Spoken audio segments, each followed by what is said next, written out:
मैं screen present कर रही हूँ। हो रहा है कि नहीं आप बताइएगा।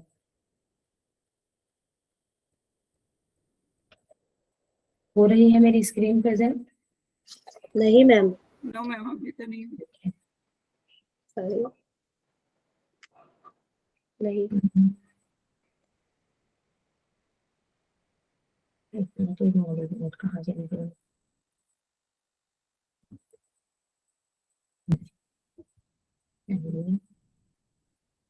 ये है हमारा, है ना। तो आज हम पढ़ेंगे त्रिशिखी ब्राह्मणोपनिषद के बारे में। ये हमारा चौथा उपनिषद है योग उपनिषद का।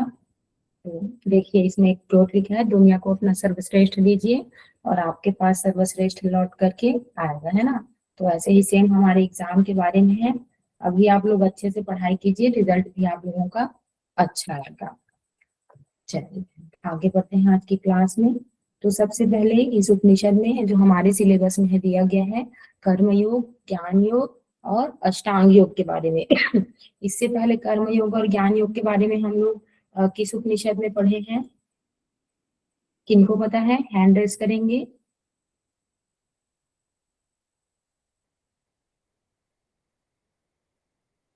हाँ बताइए मेघा मैम।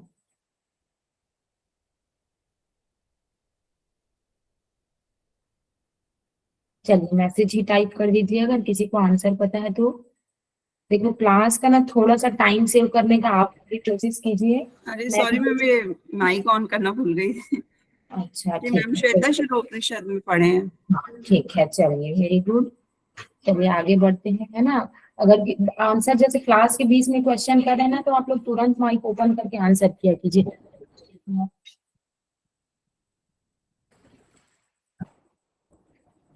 चलिए हाँ, आगे बढ़ते हैं हम लोग, है ना। कहाँ जाओ, जस्ट एक मिनट।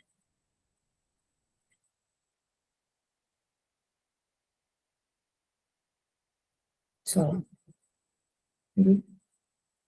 हाँ चलिए, ये है हमारा सिलेबस। हमको इसमें पढ़ना है कर्म योग, ज्ञान योग और अष्टांग योग के बारे में। इसके बाद ये संबंधित है हमारे शुक्ल यजुर्वेद परंपरा से। उसके बाद ये संवाद है त्रिशिखी ब्राह्मणोपनिषद और भगवान आदित्य के बारे में। अब इसके बाद है, इसमें टोटल 174 मंत्र की चर्चा की गई है। जो ब्राह्मण एक है उसमें 9 मंत्र है और जो मंत्र 2 है उसमें 165 मंत्र। एक मिनट ना, इससे पहले किसी ने श्वेता श्वेता सॉरी, जो हमारा त्रिशिखी ब्राह्मणोपनिषद है वो पढ़ा है क्या? नो मैम, अभी तो नहीं पढ़ा है, पहली बार। अच्छा किसी ने भी नहीं पढ़ा है क्या? अगर कोई पढ़े होंगे ना तो मेरे को इससे रिलेटेड एक ये था कि ये जो मंत्र है ना, मैंने इसके जो उपनिषद वाली बुक है उससे मैंने देखी है। तो उसमें कहीं पर भी ये मंत्र 2 में ही मतलब 165 मंत्र कैसा रहेगा करके मुझे डाउट था, है ना। तो मुझे लगा कि ये ब्राह्मण 2 होगा करके। तो अगर इस ब्राह्मण एक है उसमें 9 मंत्र हैं और ये जो ब्राह्मण 2 है उसमें कौन सा आएगा? 165 मंत्र। ठीक है। और जो उसका बुक है ना उसमें जो ये वाला पोर्शन है वो स्किप कर दिया गया है, उसकी फोटो ही नहीं है। क्या बोलते हैं, पेजेस की, है ना। तो आप लोग याद रखेंगे जो ब्राह्मण एक है उसमें 9 मंत्र है और ये ब्राह्मण 2 है उसमें 165 मंत्र है। उसके बाद है तो इसमें मैम, इसमें ऐसा है कि ये जो है ना 174 हाँ हाँ हाँ मंत्र है पूरा का पूरा, उसको ना 2 भाग में बांटा गया है। ऐसा है, एक को हाँ। ब्राह्मण भाग बोला जाता है और दूसरा को मंत्र भाग बोला जाता है। अच्छा हाँ ठीक है, थैंक यू। तो मुझे उसमें लगा ब्राह्मण भाग में 9 मंत्र है और जो हम्म, मंत्र भाग है उसमें हम्म, 165 मंत्र है। ऐसा ठीक है।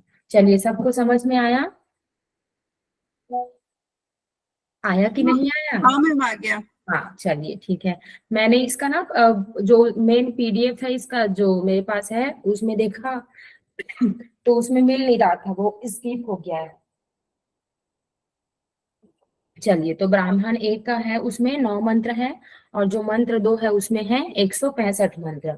फिर उसके बाद इसमें चर्चा की गई है कर्म योग, ज्ञान योग और अष्टांग योग की। इसमें 10 यम की चर्चा है, 10 नियम की, 17 आसनों की और इसमें टोटल नाड़ियां बताई गई है हमारी 72,000। इससे पहले और नाड़ियों के बारे में 72,000 नाड़ियों के बारे में किस उपनिषद में पढ़े हम? योग चूड़ामणि। योग चूड़ामणि। हाँ, थोड़ा रिप्लाई करने का कोशिश जल्दी किया कीजिए। उसके बाद 10 प्राण की चर्चा की गई है, और किस में पढ़े हम 10 प्राण के बारे में? योग चूड़ामणि में। हाँ, योग चूड़ामणि उपनिषद में। उसके बाद इसमें पंच धारणा की चर्चा है और 18 मर्म स्थानों की चर्चा है। 18 मर्म स्थानों की चर्चा और किस ग्रंथ में की गई है? वशिष्ठ संहिता। वशिष्ठ संहिता में। वेरी गुड, है ना। चलिए, अब उसके बाद इसमें मुख्य विषय है जो ब्राह्मण एक है हमारा, उसमें है जगत की उत्पत्ति और पंच महाभूत के भेद के बारे में। और उसके बाद जो हमारा मंत्र 2 है उसमें कर्म योग, ज्ञान योग, अष्टांग योग और मर्म स्थानों की चर्चा की गई है। इतना आया सबको समझ में? हाँ मैम। हाँ, नेक्स्ट स्लाइड शो हो रहा है आप लोगों को? जी। चलिए, अब ब्राह्मण एक के बारे में पढ़ते हैं। तो इसमें कहा गया कि इस उपनिषद का आरंभ ऋषिकी ब्राह्मण और भगवान आदित्य के बीच आत्मा और ब्रह्म विषयक प्रश्नों के उत्तर से हुआ। तो ये उपनिषद का प्रारंभ कैसा होता है? जनरली जैसे सारे उपनिषद होते हैं, गुरु शिष्य आपस में चर्चा करते हैं, तो उसी के द्वारा क्या बोलते हैं, उपनिषद का आरंभ होता है। तो ठीक उसी तरह इसमें ऋषिकी ब्राह्मण और भगवान आदित्य के बीच आत्मा और ब्रह्म विषयक प्रश्नों के उत्तर से यह शुरू होता है। तो त्रिशिखी ब्राह्मण है वो भगवान आदित्य से 4 प्रश्न पूछते हैं कि शरीर क्या है, प्राण क्या है, कारण क्या है, और अंतिम प्रश्न पूछते हैं आत्मा क्या है। ठीक है, ये क्वेश्चन आप लोग याद रखेंगे। फिर उसके बाद अब इसमें बतलाते हैं सृष्टि का क्रम। तो अब इसके आगे उत्तर देंगे भगवान आदित्य, है ना। तो अब वो सृष्टि का क्रम बतलाते हैं। सबसे पहले आते हैं ब्रह्म, कल भी हमने पढ़ा था, है ना। सबसे पहले ब्रह्म आते हैं, फिर उसके बाद आते हैं अव्यक्त। अव्यक्त किसको कहा जाता है, पता है किसी को? किसी को नहीं पता? चलिए, जिसको व्यक्त नहीं किया जा सकता ऐसा अव्यक्त हुआ। एग्जैक्ट अव्यक्त बोला किसको जाता है? ये वर्ड मीनिंग पे नहीं जाएंगे, है ना। दर्शन जब हम लोग पढ़ते हैं तो सामान्य से कहीं अधिक कुछ अलग अर्थ होता है उसका, है ना। तो अव्यक्त बोला जाता है प्रकृति को। प्रकृति को क्यों? क्योंकि ये बाकी सब चीजें हैं, ये व्यक्त क्या बोलते हैं, महत, अहंकार, पंच तन्मात्राएं, पंच महाभूत, ये प्रकृति की क्या है, व्यक्त अवस्था है। और जो स्वयं प्रकृति है वो क्या है, उसकी अव्यक्त अव्यक्त अवस्था। ये सब उसमें मिली हुई रहती है। तो ब्रह्म आता है, ब्रह्म से किसकी उत्पत्ति हुई? प्रकृति की। फिर प्रकृति के आगे आता है महत तत्व, ठीक है। महत के बाद अहंकार, अहंकार के बाद पंच तन्मात्राएं, और पंच तन्मात्राओं से पंच महाभूत का, और इसी पंच महाभूत से संपूर्ण विश्व की रचना हुई, ठीक है। उसके बाद पंच महाभूत के भेद, है ना। तो इस आकाश से ये आकाश है वो किससे किससे करके बने, है ना। एक मिनट, इसका मैं आप लोगों को ये दिखा देती हूँ, इसमें नहीं तो लोगों को डाउट होगा कि ये कैसे हुआ करके। ठीक, हाँ। तो ये जो हमारे आकाश है उसके कौन से 5 भेद हैं? अंतःकरण, मन, बुद्धि, ये, है ना। ये अंतःकरण, आकाश के 5 भेद हैं, अंतःकरण, मन, बुद्धि, चित्त एवं अहंकार। ठीक है, समझ में आया? मतलब ये जो बताए गए हैं वो सब क्या है, इसके भेद हैं ये। तो आकाश के कौन कौन से भेद हुए? अंतःकरण, मन, बुद्धि, चित्त और अहंकार। उसके बाद वायु के कितने भेद होंगे? समान, उदान, ज्ञान, अपान और प्राण। उसके बाद अग्नि के श्रोत्र, मतलब जिससे हम सुनते हैं, हमारी कान। उसके बाद त्वचा, चक्षु, जिह्वा, घ्राणेन्द्रिय, ठीक है। घ्राणेन्द्रिय मतलब जिससे सूंघते हैं हम लोग, नाक। ये ज्ञानेंद्रिय नहीं आएगा, जब मैं शेयर करूंगी तो इसको हटा करके दे दूंगी। तो होता है ये जो मतलब जो हमारी पंच ज्ञानेंद्रिय है ना, अच्छा ज्ञानेंद्रिया इसी को बोला गया है, सॉरी, है ना। तो ये जो हमारी पंच ज्ञानेंद्रिय है वो किससे उसकी उत्पत्ति, सॉरी उसके वो किसके भेद हैं? अग्नि के। फिर जल का 5 भेद बताया गया है, शब्द, स्पर्श, रूप, रस और गंध। जो हमारी पंच तन्मात्राएं हैं वो किसके भेद हैं? जल के। उसके बाद पृथ्वी के 5 भेद बतलाए गए हैं, वाणी, हाथ, पैर, गुदा और उपस्थ, ठीक है। उपस्थ मतलब लिंग और बुधा मतलब एनस, ठीक है। उसके बाद है ये मंत्र एक खत्म हुआ यहीं पर। अब उसके बाद सॉरी ब्राह्मण एक खत्म हुआ। अब मंत्र दो में की गई है चर्चा कर्मयोग, ज्ञान योग और अष्टांग योग की, है ना। तो कहा गया है कि शिखा ज्ञानमयी वृत्तिर माघ अष्टांग साधने ज्ञान योग कर्म योग इति योगो द्विधा मतः। अर्थात यम नियम आदि अष्टांग की साधना के द्वारा ज्ञानमयी शिखा प्रादुर्भूत होती है।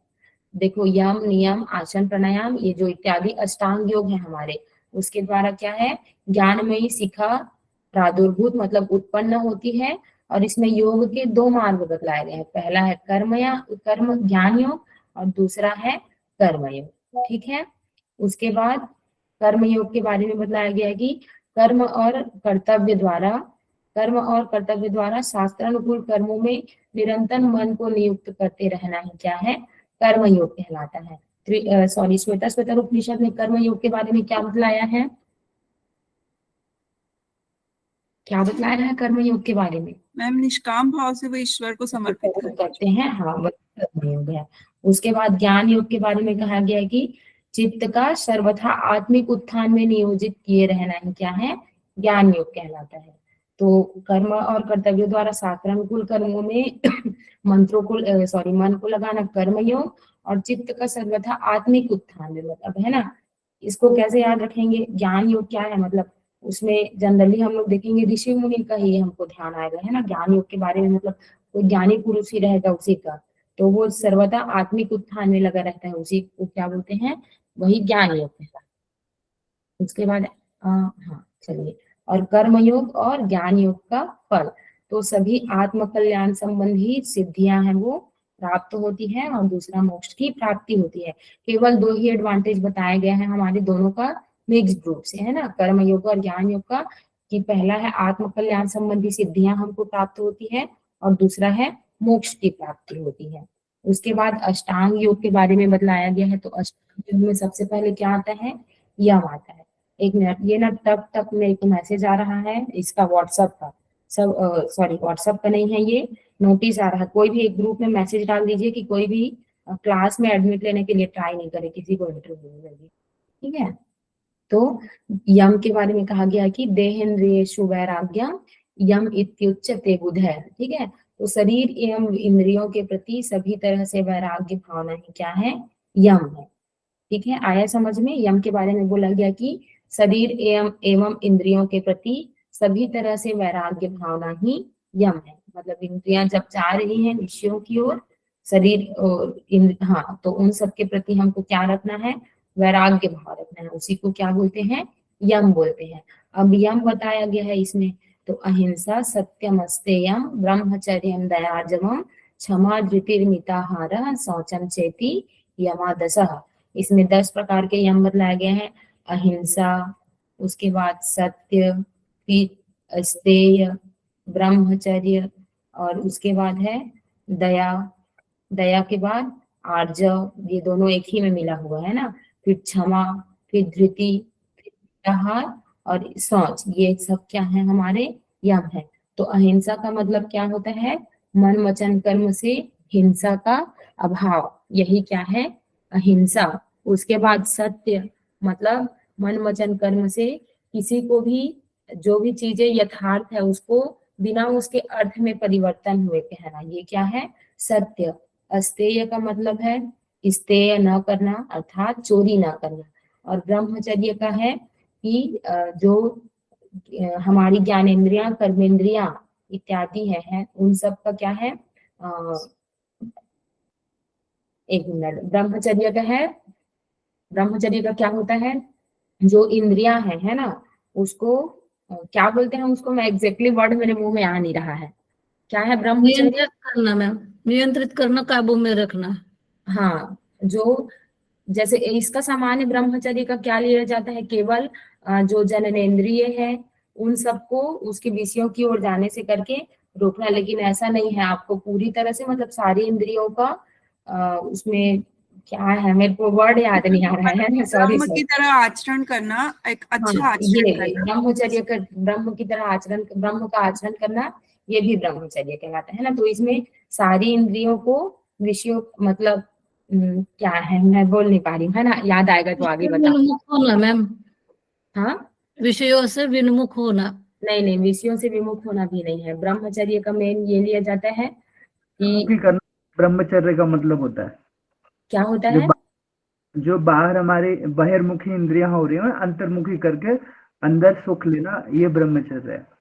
हाँ मतलब देखो, केवल सिर्फ जननेंद्रिय से करके नहीं लिया जाएगा, है ना, वो प्रत्याहारी है आप जो बोल रहे ना हैं, मैम, किसी भी विषय से अलिप्त हो जाना। जाना। हाँ चलिए, वो ब्रह्मचर्य है। उसके बाद दया मतलब है ना, करुणा का भाव, ये होता है दया। फिर आर्जव का अर्थ होता है सरलता। फिर उसके बाद है क्षमा, है ना, तो क्षमा का भाव मतलब अगर कोई गलती कर दे तो उसको हम क्षमा कर पाए, ये होना चाहिए। उसके बाद है धैर्य, मतलब कुछ भी चीज हमारी साथ सामने परिस्थितियां आ रही हैं उसको हम दृढ़ता पूर्वक सहन कर सके, ये होता है धैर्य। फिर उसके बाद है मतलब परिस्थिति को का सामना करने का जो हिम्मत साहस हमें होता है वो होता है धैर्य। उसके बाद है मिताहार, मतलब मिताहार के बारे में अलग अलग ग्रंथों में चर्चा की गई है ना, इसमें भी आया होगा, है ना, मिताहार। और उसके बाद है शौच, बाह्य इंद्रियों के साथ साथ अंतःकरण और अंत इंद्रियों का भी क्या बोलते हैं पवित्रता, ये कहलाता है क्या बोलते हैं शौच। तो इस प्रकार से हमारे 10 यम हो गए। अब बताइए इसके यम में और किसमें और 10 यम पढ़े हैं हम लोगों ने? हठ प्रतिपिका में। हाँ, हठ प्रतिपिका में। तो दोनों के यम में क्या अंतर है, ये आप लोग मुझे कल बताएंगे, आज तो मैं नहीं पूछती, टाइम हो जाएगा। नियम, फिर उसके बाद है, जिनको पता होगा वो मैसेज बॉक्स में टाइप करेंगे, है ना, या फिर क्लास के एंड में मैं 5 मिनट पूछूंगी। चलिए, उसके बाद है नियम। तो अनुरक्ति परे तत्वे सततम नियमः स्मृतः, तो परमात्मा तत्व से निरंतर अनुराग प्रेम आसक्ति रखना ही क्या कहलाता है, नियम कहलाता है। तो परमात्मा तत्व से निरंतर अनुराग मतलब प्रेम और आसक्ति रखना ही क्या है, हमारा नियम कहलाता है। उसके बाद इसमें बतलाया गया है नियम कौन कौन से हैं हमारे। तो तपः संतुष्टिरास्तिक्यम, दानम आराधनम हरे, वेदांत श्रवणम चैव, हेमतिश्च जपो व्रतम।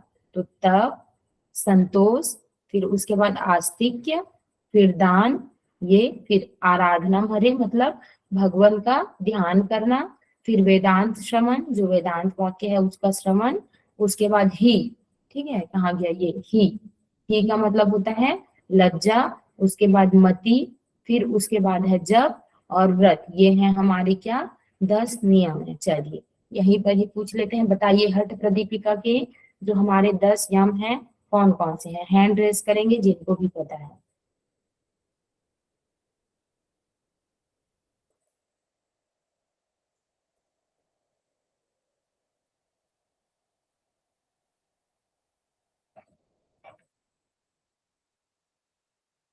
किसी को नहीं पता? पता है कि नहीं है 10 यम और नियम जो हमारे हठ प्रदीपिका के हैं? चलिए पता है ये, मैम। हाँ बोलिए। अहिंसा, सत्य, अत्यय, ब्रह्मचर्य, क्षमा, धृति, दया, आर्जव, मिताहार और शौच। जैव, शौच, जैव, यमादशा, ठीक है। नेहा जी सिमिलर नहीं है ना, सीक्वेंस है वो चेंज है। सीक्वेंस में फर्क है बस। सीक्वेंस लगाने के लिए भी बोल दिया जा सकता है ना कि यम का सीक्वेंस क्या बतलाया गया है, जी। जैसे बाकी सब में आता है वैसे ही। हाँ, तो इस कारण से आपको सीक्वेंस भी याद रखना पड़ेगा। बताइए और उसका क्या है नियम का?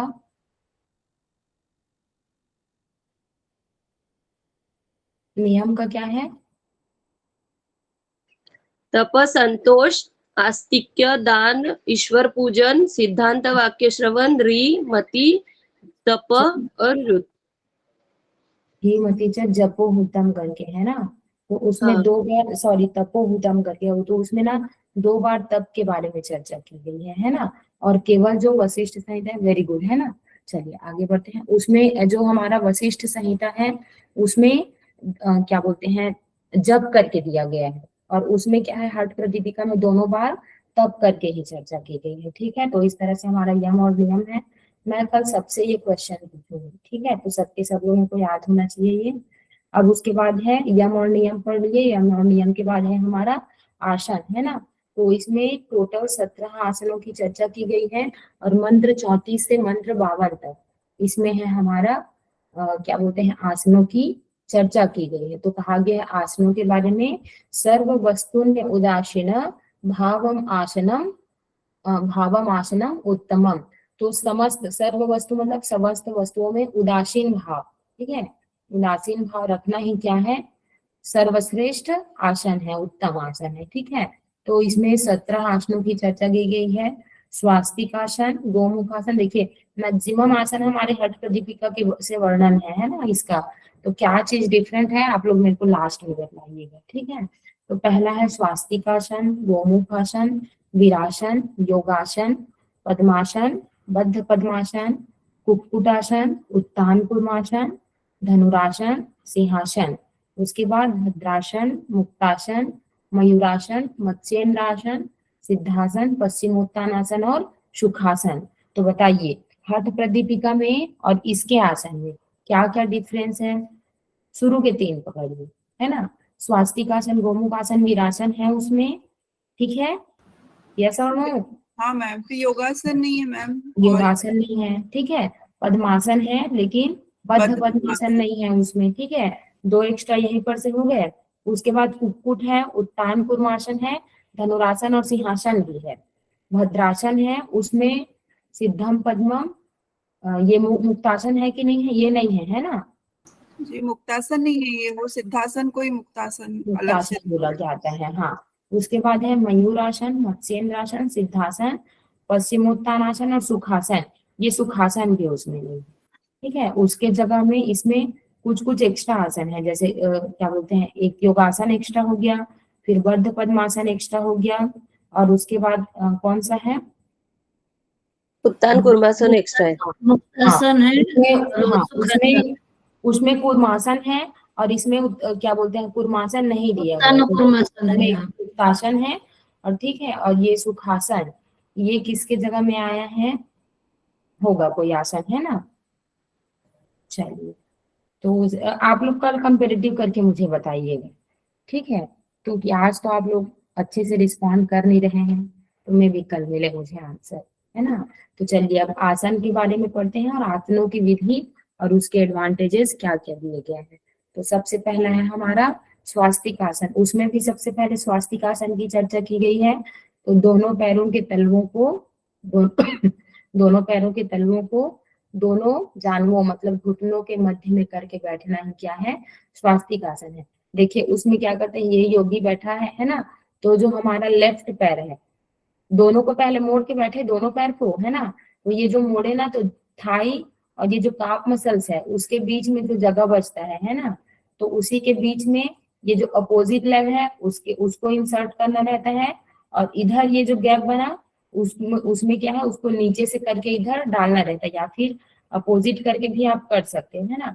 तो जो हमारे जो दोनों पैर हैं, दोनों पैर के तलवे हैं, उसको दोनों जानू और मतलब घुटने और थाई दोनों के बीच में क्या है करके बैठना रहता है, इसी को क्या बोलते हैं, स्वास्तिक आसन। आया समझ में, यस और नो। इससे पहले भी आप लोग Yes, ma'am. हाँ ये पढ़ सकते हैं। हाँ चलिए अब नेक्स्ट पढ़ते हैं, जल्दी जल्दी रिप्लाई किया कीजिएगा, है ना। फिर उसके बाद है गोमुख आसन। तो पीठ के बाएं भाग की ओर दाहिनी गुल्फ को तथा दाएं भाग की ओर बाएं गुल्फ को, देखिए ये हमारा पीठ हुआ, उसके दाहिने भाग में, है ना, एक मिनट, राइट कौन सा है लेफ्ट कौन सा है, ये हुआ लेफ्ट और ये हुआ राइट, इसमें देखेंगे तो ये अपोजिट हो जाएगा, ये होगा हमारा राइट और इधर होगा हमारा लेफ्ट, है ना। कर्सर दिख रहा है ना आप लोगों को, एक मिनट मैं, हाँ मैम दिख रहा है। हाँ, गोमुख आसन कैसे करते हैं, एक पैर है हमारा, उसको दूसरी ओर मोड़ करके ले जाएंगे, और जो दूसरा पैर है उसको अपोजिट साइड में रखेंगे, मतलब एक दूसरे को क्रॉस करता हुआ, ये ऐसे पैर की स्थिति ऐसे रहेगी, अपोजिट साइड में करके रखेंगे। लेकिन इसमें फिर उसके बाद हाथ को कैसा रखना है ये नहीं बतलाया गया, है ना। बाएं गुल्फ को नियोजित करने से जो गौ के मुख की भांति होता है वही क्या है, गोमुख आसन बनाते हैं। ऐसा करते हैं तो दोनों के बीच में, मतलब ये यहाँ पर है ना, दोनों उसमें ये मेरे एल्बो, तो उसका जो घुटना है वहां पर करके रखते हैं, तो क्या है वो, एक मिनट, ये क्या हो गया, तो उसको बोला जाता है गोमुख आसन। इसमें पैरों के बारे में नहीं बतलाया गया है कि कैसे करके करना है। एक मिनट, ये रिस्पॉन्ड नहीं कर रहा।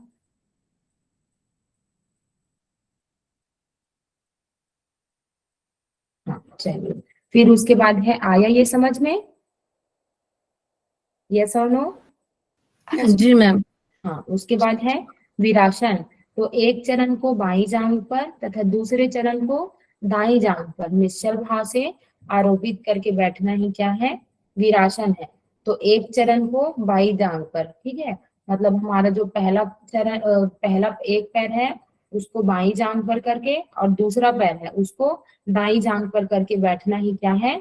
वीरासन है। देखो इसमें ना वीरासन का पर्टिकुलर मेथड है, वो समझ नहीं आया मुझे, है ना, कि किस तरह से करके बैठना है, क्योंकि जनरली दोनों में मतलब अलग अलग ग्रंथों में जैसे घेरण संहिता में कई सारा आसन है ना, कैसे करके बैठते हैं यही पता नहीं चलता है। तो इसमें अगर बोलेंगे, अगर ऊपर रखेंगे तो वो पद्मासन वाली स्थिति हो जाएगी, और नीचे जब करके बैठेंगे मतलब ये एक तरह से अगर हम देखें ना तो वज्रासन वाली जो स्थिति होती है वही वीरासन की है, जहां तक मुझे समझ में आया। तो जो एक चरण है मतलब हमारा पहला पैर है उसको बाई जांघ पर, और उसके बाद है दूसरे चरण को दाहिनी जांघ पर निश्चल भाव से करके हम क्या करते हैं? आरोपित करते हैं, उसी को क्या है?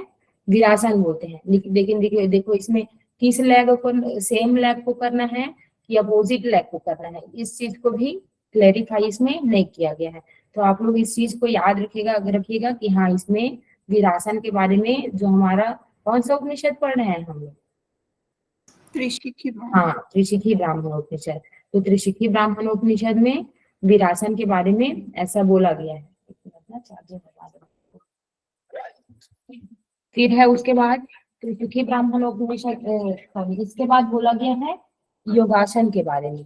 तो दाहिनी एड़ी को गुदा भाग के बाईं ओर, और उसके बाद तथा बाईं एड़ी को गुदा भाग के दाहिनी ओर लगाकर बैठना ही क्या कहलाता है? योगासन कहलाता है ना। तो जो हमारा दाहिना एड़ी है, ठीक है, मतलब अपोजिट बताया गया है उसको। तो दाहिनी एड़ी को गुदा के बाईं भाग की ओर तथा बाईं एड़ी को गुदा भाग के दाईं ओर करके बैठने का क्या होता है? योगासन होता है। ये आया समझ में? जो हमारा दाहिना एड़ी है उसको कैसे रखेंगे? गुदा के बाईं भाग ओर, मतलब ये एक तरह से क्रॉस्ड है, ठीक है, तो उसको क्या बोलते हैं? योगासन बोलते हैं। उसके बाद है पद्मासन। देखो एक चीज बता दे रही हूँ ना, इसमें का अभी तक क्या बोलते हैं, मतलब मेथड नहीं पूछा गया है, मैक्सिमम फोकस किया जाता है सबके एडवांटेजेस पर। तो आप लोग उस चीज पर फोकस कीजिएगा, लेकिन ऐसा नहीं है कि इसके बारे में बिल्कुल भी नहीं जानते हैं, ऐसी वाली स्थिति भी नहीं होनी चाहिए, ठीक है। उसके बाद है पद्मासन। तो दोनों जांघों पर दोनों पैरों के पंजे को प्रतिष्ठित करके बैठ जाना ही क्या कहलाता है? पद्मासन कहलाता है। जैसा कि जनरली हम लोग पद्मासन के बारे में जानते हैं, वैसे ही क्या है, ये पद्मासन का मेथड है। अब इसमें लाभ बोला गया कि सर्व व्याधियों एवं विषों का विनाशक कहा गया है, ये है ना। सर्व व्याधि, बाकी सब ग्रंथों में भी यही बोला गया है ना, सर्व व्याधि विनाशकम पद्मासन के बारे में। लेकिन इसमें एक्स्ट्रा चीज क्या ऐड कर दिया गया है कि विष का भी विनाशक कहा गया है उसको। फिर उसके बाद दिया गया है बद्ध पद्मासन के बारे में, है ना।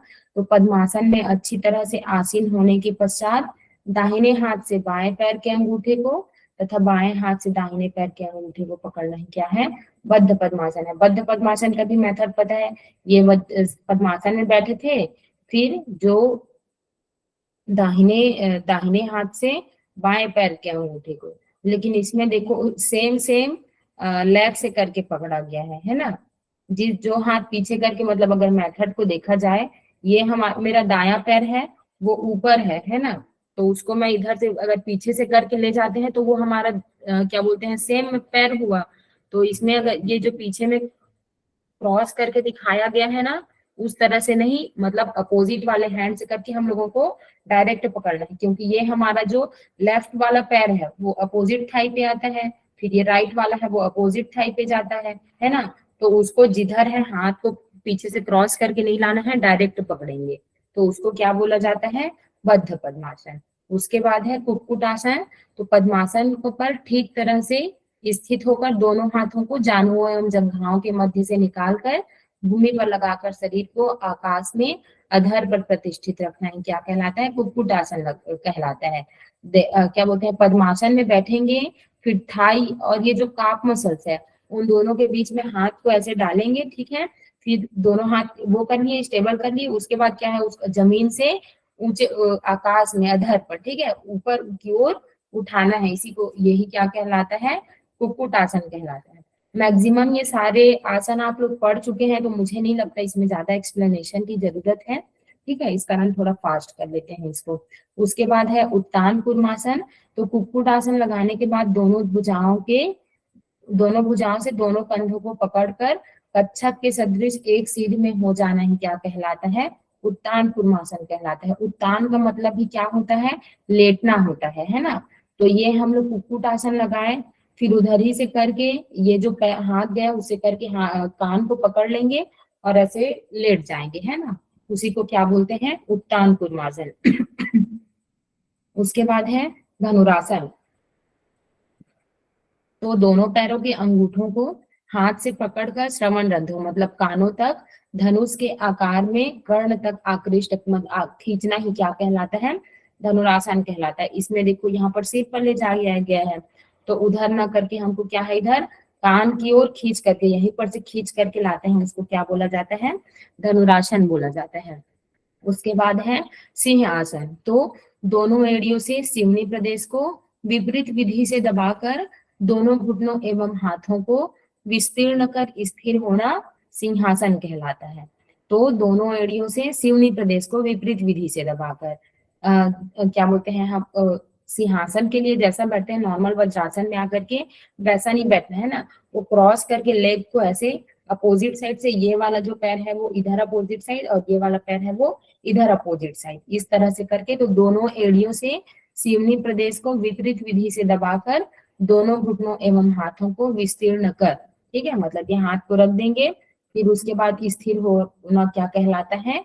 सिंहासन कहलाता है। नॉर्मल जैसा सिंहासन है वैसा ही है, बस डिफरेंट क्या है कि उसमें पैर है ऐसे डायरेक्ट न रखा करके क्रॉस्ड है, ठीक है। उसके बाद है भद्रासन। तो सिवनी के दोनों ओर दोनों गुल्फों को, टखनों को स्थित कर पैरों को हाथों से बांध कर बैठना ही क्या कहलाता है? भद्रासन कहलाता है। ये जो मेथड हम देख रहे हैं तितली आसन के जैसा है ना, लेकिन इसमें डिफरेंट क्या रहता है? जो टखने हैं, है ना, उसके ऊपर मतलब जो हमारा टखना है वो हमारे सिवनी के नीचे होना चाहिए, मतलब एक तरह से कहा जाए उसी के ऊपर हमको बैठना रहता है। तो इसको क्या बोला जाता है? भद्रासन। आ रहा है समझ में? कैसा किस हो गया सब लोग? जी मैम। हाँ चलिए आगे जी बढ़ते मैम। हैं। फिर उसके बाद है, कहा गया ये, हाँ, मुक्तासन के बारे में। तो सिवनी के दोनों पार्श्वों को दोनों एड़ियों के द्वारा विपरीत विधि से दबाकर प्रतिष्ठित होना ही क्या कहलाता है? मुक्तासन कहलाता है। सिवनी के जो हमारे दोनों पार्श्व है ना, उनको दोनों एड़ियों के द्वारा विपरीत विधि से दबाकर प्रतिष्ठित होना ही क्या है? मुक्तासन कहलाता है। देखिए सिंहासन में जैसा बैठने के लिए बोला गया है सेम है, बस उसमें हाथ को और पैर को और कैसे रखना है उसको नहीं बताया गया है। डायरेक्ट एड़ियों को क्या है विपरीत विधि से करके ये क्रॉस्ड करके फिर से सिवनी के नीचे रखना क्या है, मतलब दोनों पार्श्वों में रखना ही क्या है? मुक्तासन कहा गया है, ठीक है। फिर उसके बाद है पार्श्वों साइड में बोला गया है, ठीक है, नीचे नहीं बोला गया है, सॉरी, सिंहासन वाली मेथड नहीं है। पार्श्वों मतलब सिवनी के दोनों साइड में करके, मतलब एक तरह से कैसे बोला जाए, जैसे सिद्धासन को ऐसे बोला है ना मैम? हाँ बोलिए, चलिए, है ना। तो स्वास्तिक आसन में हम लोग इधर जांग और घुटने के बीच में करके रखते हैं, तो वैसा ना करके दोनों एड़ी के द्वारा क्या है जो विपरीत विधि से करके मतलब क्रॉस करके ले जाएंगे। स्वास्तिक आसन में जैसा बैठते हैं ना वैसी है, लेकिन बस थोड़ा सा दोनों एड़ी का पोजीशन है क्या है वो चेंज हो जाएगा, उससे करके सिवनी को विपरीत विधि से दबाएंगे। इसको क्या बोला जाता है? मुक्तासन कहलाता है। उसके बाद है मयूरासन।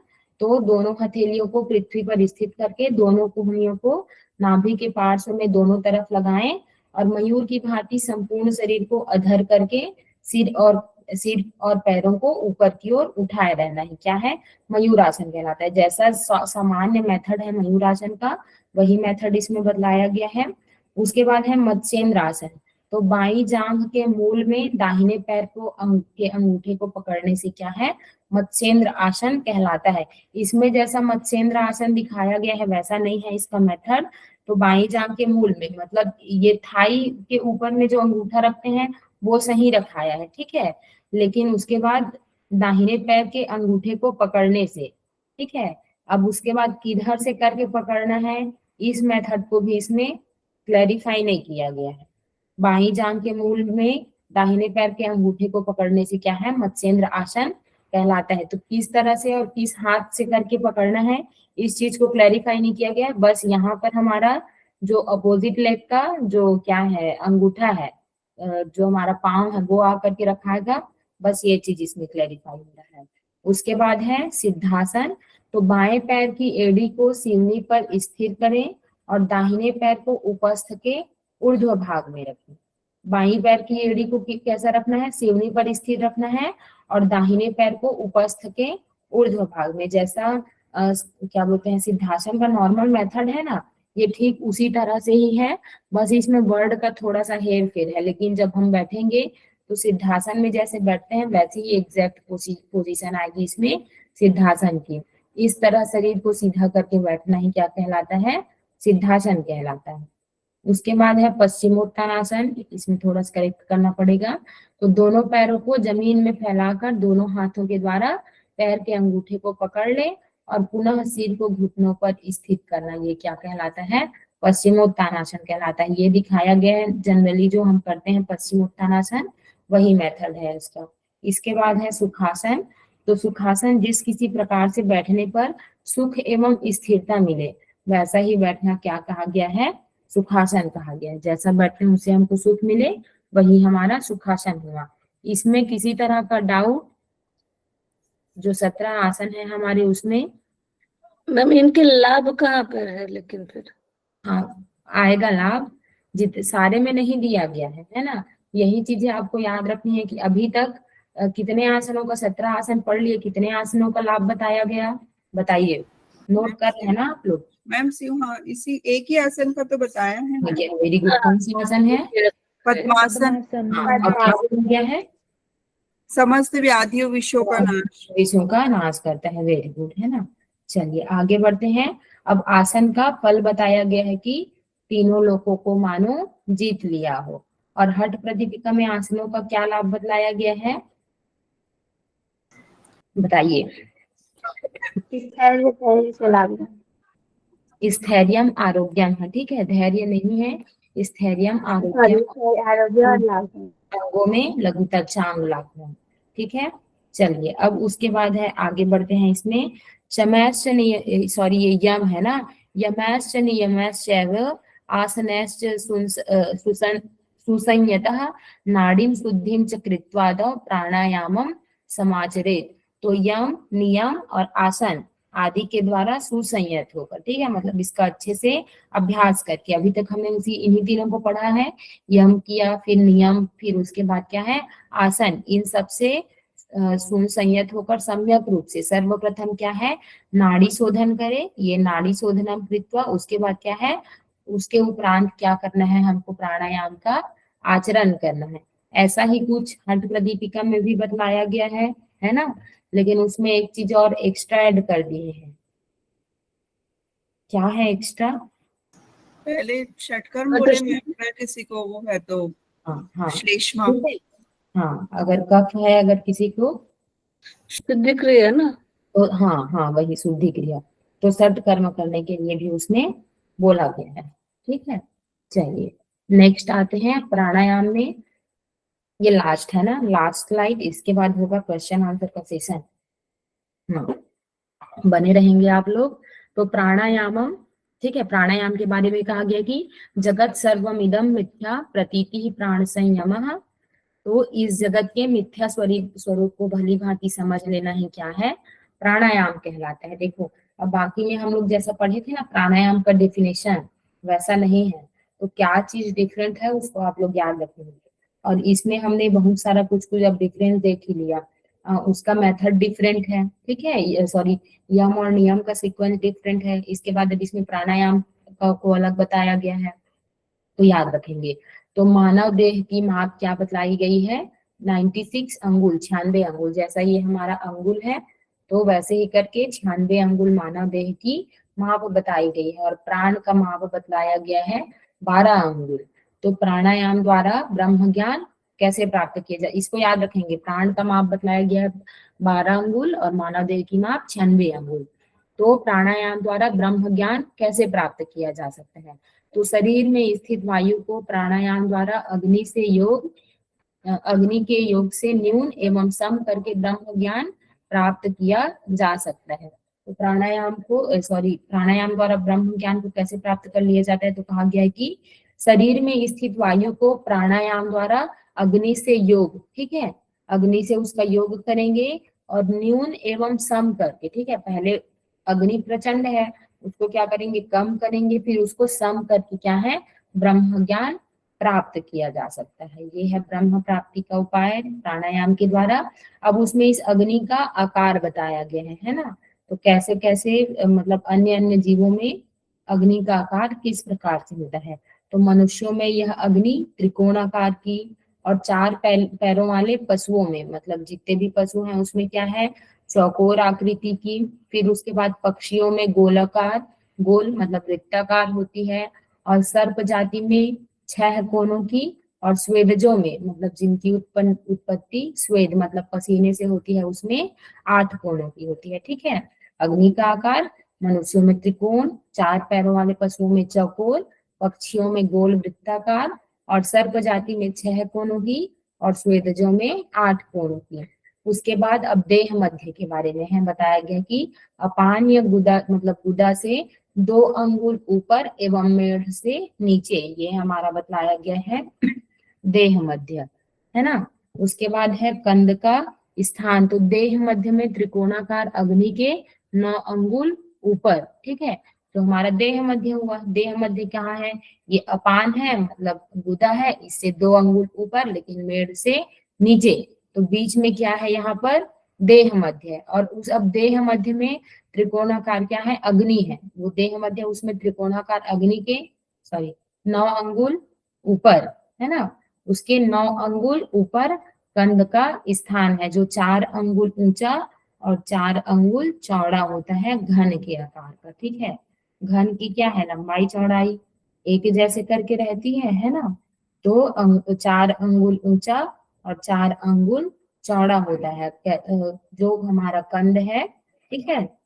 तो देह मध्य में त्रिकोणाकार अग्नि के 9 अंगुल ऊपर कंद का स्थान है, और जो ये जो कंद है वो कैसा होता है, 4 अंगुल ऊंचा और 4 अंगुल चौड़ा होता है। चलिए यहीं तक हम करते हैं।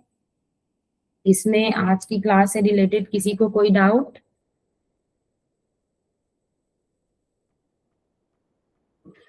चलिए मैं रिकॉर्डिंग ऑफ कर देती हूँ। किसी को कोई डाउट है?